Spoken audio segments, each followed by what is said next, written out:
Hello प्यारे बच्चों, ये है हमारी वर्कशीट नंबर 22 जो कक्षा 6 से 8 के लिए बनी है और दिनांक 30 जुलाई 2020 के लिए।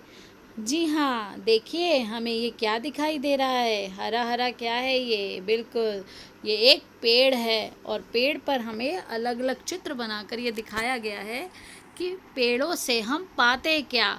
मिट्टी, पानी, शुद्ध हवा, आया अनाड़ी लिए कुल्हाड़ी, पेड़ों पर दे मारी, हानि हुई भारी, मिट्टी कटी मिटे सब झाड़, नदियों में फिर आई बाढ़, पेड़ बचाओ धरा बचाओ, यही है नारा हमारा। बिल्कुल सही बेटा, हम सब जानते हैं कि पेड़ों से हमें सब कुछ मिलता है, यहाँ तक कि हमारा जीवन ही पेड़ों पर आधारित है। तो इस वर्कशीट के माध्यम से हमें ये बताया गया है कि पेड़ हमें देखो कितना कुछ दे रहे हैं और हमें इन्हें सुरक्षित रखना है, अपने जीवन को सुरक्षित बनाए रखने के लिए। तो चलिए सबसे पहले देखते हैं पेड़ हमें क्या क्या देते हैं। पहले हम सबको हमें इन सभी चीज़ों का नाम लिखना है। तो ये देखिए, ये रबड़ से बना टायर जो हमें पेड़ से मिलता है। फिर यहाँ पर आप देखिए कागज़,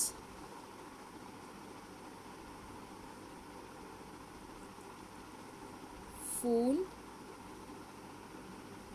चाय, ये सभी नाम नीचे पैसेज आपको लिखने के लिए दिया गया वर्कशीट में, उसमें भी ये सभी नामों का इस्तेमाल किया गया है ताकि आप इन स्पेलिंग्स को वहाँ से देख सकें।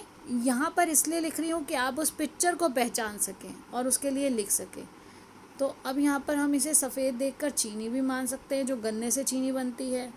ये तेल है, आपको पता है कि सरसों का तेल, सनफ्लावर ऑयल यानी कि सूरजमुखी का तेल, इस तरह से अलग अलग जो तेल हैं वो कहाँ से मिल रहे हैं। तेल हमें पेड़ पौधों से ही मिल रहे हैं। तो यहाँ पे देखिए तेल, ठीक है। अब यहाँ पे देखिए ये कपड़ा जो है, ये देखिए कपड़े जो हमारे हैं वो कॉटन के कपड़े, हमने कपास के बारे में पढ़ा था। तो कपास कहाँ से मिल रही है? पेड़ पौधों से। तो ये कपड़ा और कपड़े से बने बैग, ये सारे हमारे कहाँ से हैं? पेड़ पौधों से। जूट, कपास, ये सब पेड़ पौधों से मिला। अब देखिए सब्जी, आप भी इस तरह से एक चित्र बनाएंगे और उस पर ये पिक्चर्स बनाकर उसमें उसके साथ लिखेंगे कि ये किस चीज़ का चित्र है ताकि हम उसे पहचान सकें, इसलिए ये नाम लिखवाए जाते हैं। उसके बाद देखिए लकड़ी। अब ये क्या है? इत्र, बिल्कुल सही। इत्र यानी कि परफ्यूम। इत्र क्या होता है? परफ्यूम। जो हमने परफ्यूम यहाँ पे खुशबू के लिए दिखाया गया है कि किस तरह से उसमें से निकल रही है खुशबू, इत्र। और ये है गोंद। और यहाँ देखिए ये क्या है? औषधि। या औषधि ना लिखें हम तो क्या लिख सकते हैं? जो छोटा लिखना चाहें तो दवा, बिल्कुल सही। औषधि भी लिख सकते हैं, दवा भी लिख सकते हैं। अब आप देखिए ये क्या है? बिल्कुल बिल्कुल, आप तो बहुत इंटेलिजेंट बच्चे हैं, आप सब जानते हैं। बस हम तो आपको बेटा रास्ता दिखा रहे हैं, क्योंकि लॉकडाउन में आप सबके साथ हम नहीं हैं, लेकिन हम ये यूट्यूब के माध्यम से ही आप लोगों के साथ हैं ताकि आपको सही और गलत का ज्ञान दे सके और आपको एक रास्ता दिखा सके ताकि आप अपनी पढ़ाई को अच्छे से करते रहें। अब देखिए हम नीचे जो देखते हैं कि नीचे वर्कशीट में क्या दिया गया है। वाह, अरे बच्चे तो पेड़ों पर चढ़कर खेल रहे हैं, पेड़ों की छाया में बैठकर किताब पढ़ रहे हैं। और ये देखो गाय भी अपना चारा लेने यहाँ घास को देखो, हरी हरी घास को देखकर यहाँ पर आकर्षित होकर आ गई। देखिए हमारे पशु पक्षियों को देखो, ऊपर पक्षी जो है वो घोंसला बनाए बैठा है। तो हमारे पशु पक्षियों को भी यहीं से ही हमें मिल रहा है, यहीं पर रहने का स्थान मिल रहा है, क्योंकि ये देखो चारा खाने के लिए गायें भी यहाँ आ गई। और अगर हम देखें तो ये पक्षी के पास घोंसला जो बनाने के लिए, वो भी वृक्षों पर अपने आप को सुरक्षित समझते हैं और अपना घोंसला बनाते हैं।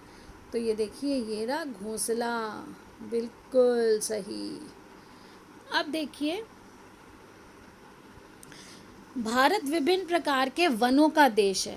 ऊपर दिए गए चित्र को देखकर उन चीज़ों के नाम लिखिए जो हमें वनों से मिलती है। तो बेटा यहाँ पर हमने चीज़ों के नाम तो लिख दिए कि हमें वनों से क्या मिलता है। अब हम उन्हें शब्दों में लिखेंगे कि अगर वनों के बारे में कोई आ जाए या हिंदी में या विज्ञान में हमें वनों से पूछा जाए कि हमें वनों से आखिर क्या मिलता है, हमारे लिए पेड़ या फिर वन क्यों आवश्यक हैं, हम उन पर निर्भर क्यों हैं, तो इन सभी का उत्तर इन कुछ वाक्यों में है। जैसे हमारे देश भारत में अनेक प्रकार के वन पाए जाते हैं जिनमें अनेक प्रकार की वनस्पतियां मिलती हैं। वन अर्थात वृक्षों द्वारा हमें दवा, सांस लेने के लिए शुद्ध हवा जिसको वायु भी कहते हैं, मैंने ब्रैकेट में लिख दिया है, गोंद, फूल, फल, सब्जियां, चाय, तेल, अनाज, मसाले, चीनी आदि प्राप्त होते हैं। बच्चे वृक्षों पर झूले डालकर या आँख मिचोली का खेल अन्य मित्रों के साथ चाय पार्टी का आनंद लेते हैं। हमें देखो ये पेड़ पौधों के नीचे ही मिलता है, ये सब हम पेड़ों के नीचे जाके पिकनिक करते हैं। अब बच्चे देखा था, बच्चे पेड़ों पर चढ़ रहे हैं, या सावन में आप झूले भी डाल देते हो और झूला झूलते हो जो अच्छे मजबूत पेड़ हैं उन पर। तो वृक्षों पर बने घोंसले पक्षियों को निवास स्थान प्रदान करते हैं। पशु पक्षियों को भोजन भी वृक्षों द्वारा ही प्राप्त होता है। अतः वन अर्थात वृक्ष हमारे जीवन का आधार हैं और हमें वनों को संरक्षित यानी कि बचाना, सुरक्षित करना चाहिए, को संरक्षित करना चाहिए। अब इसका क्या हम कहते हैं ना, हम लोग स्लोगन्स लिखते हैं, बिल्कुल। तो हमारा जो हमने ये सब जान लिया, तो हमारा स्लोगन क्या है, आज हमने क्या जाना, वृक्ष बचाओ जीवन खुशहाल बनाओ। अगर हमने अपने पेड़ों को बचाया, अपने वनों को बचाया, तो हम अपना और अपने आने वाली पीढ़ी के जीवन को खुशहाल बनाएंगे, उसे बचाएंगे। आशा करती हूँ कि आपको ये वर्कशीट अच्छे से समझ आ गई और आप इसको अच्छे से अपनी कॉपी में करेंगे। बेटा एक बार वीडियो को आराम से देखिए, समझिए, फिर उसके बाद साथ साथ उस काम को, वीडियो को धीरे धीरे चलाकर, रोककर, जहाँ पे आपको कोई चीज़ देखनी है दोबारा देखकर आराम से उसे उतारिए और जितना हो सके अपने साथ के और बच्चों को भी जिनको इसकी ज़रूरत है उन्हें पहुँचाइए। चैनल को सब्सक्राइब कर दीजिए ताकि आप तक वीडियो को पहुंचने में जो समय लगता है, जो आपके जो फ्रेंड्स हैं, वो समय आपका बच जाएगा और वीडियो आपके पास तुरंत आ जाएगी और आप अपना काम समय पर कर पाएंगे। धन्यवाद। आपका दिन शुभ हो।